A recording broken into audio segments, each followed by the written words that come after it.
Salom qizlarjonlar, mani xonadonimda bugun yangi yilga tayyorgarlik. Oshxonaga ishlatilgan istiqoblarimiz o'tib, kir mashinaga aylantirishga sovardim. Keyin maxsus gilamlarni yuvadigan mo'yshe sredствоni suvga aralashtirib ko'pirtirib, palazlarimni yaxshilab yuvib oldim. Bu oshxona palazlarim, bilasiz qizlarjonlar, ko'p ovqatlar qilaman, xilma-xil qovurma yoki boshqa ovqatlar. Ham bolalarim rosa ham to'kib, sochib, shundan palazlarim ham yomon bo'lib ketgan. Yozda ko'chaga olib chiqib yuvmayman. Har 3-4 oyda mana shunaqa mo'yshe sredство bilan cho'tkalab yaxshilab yuvib chiqaman. Qizlarjonlar,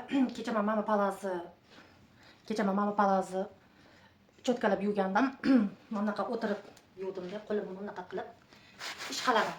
Bunaqa qilib o'tirib bo'lmas ekan. Kechasi bilan ikkita qo'lim og'rib chiqdi. Chunki bitta qo'limda buni cho'tkalasam, ikkinchi qo'limda bunaqa turib cho'tkaladim.